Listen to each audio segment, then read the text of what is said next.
കാറ്റും കടലും ഇളകി മറിഞ്ഞു. വള്ളത്തിനകത്ത് വെള്ളം എരച്ചു കയറി. യേശു അമരത്ത് തലയണ വെച്ച് ഉറങ്ങുക. ശിഷ്യന്മാർ ചാടി എഴുന്നേറ്റിട്ട് യേശുവിനോട് പറയാണ്, കർത്താവേ, ഞങ്ങൾ നശിച്ചു പോകുന്നതിൽ നിനക്ക് വിചാരമില്ലയോ? ഞങ്ങളെല്ലാം നശിക്കാൻ പോവുകയാണ്, മരിക്കാൻ പോവുകയാണെന്ന് ശിഷ്യന്മാർ അലറിക്കൂവി വിളിക്കുകയാണ്. വെള്ളത്തിനകത്താ കർത്താവ് ഇപ്പൊ കിടക്കുന്നത്. വള്ളത്തിൽ മുഴുവൻ വെള്ളം കയറി. എന്നിട്ട് യേശു ഉണരുന്നില്ല.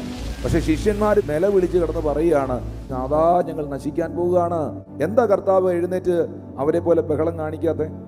കാരണം തൻ്റെ മരണത്തെക്കുറിച്ചുള്ള കൃത്യമായ ബോധ്യം, വെളിപ്പാട് യേശുവിനുണ്ട്.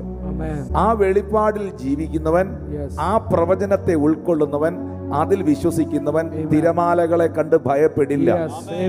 കാരണം യേശു ആയിരിക്കുന്നത് പിതാവായ ദൈവം തന്നെ ഏൽപ്പിച്ച ദൗത്യത്തിനകത്താണ്.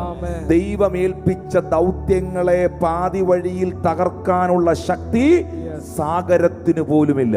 ഏതൊക്കെയോ സാഹചര്യങ്ങൾ കണ്ട് വ്യത്യസ്ത അവസ്ഥകളിൽ, അനുഭവങ്ങളിൽ മനസ്സു തളർന്നിരിക്കുന്ന പ്രിയ കുടുംബത്തോട്, പ്രിയ ദൈവദാസനോട് പരിശുദ്ധാത്മാവ് ഈ തിരുവെഴുത്തിലൂടെ അറിയിക്കുകയാണ്, നിന്റെ മേളിൽ ദൈവം തന്ന വാഗ്ദത്തത്തിന്റെ അത്രയും ശക്തി ഇന്ന് നീ അനുഭവിക്കുന്ന പ്രശ്നത്തിനില്ല. ദൈവം നിനക്ക് തന്ന വചനത്തിന്റെ അത്രയും ശക്തി നീ അനുഭവിക്കുന്ന കൊടുങ്കാറ്റുകൾക്കും തിരമാലകൾക്കും ഇല്ല.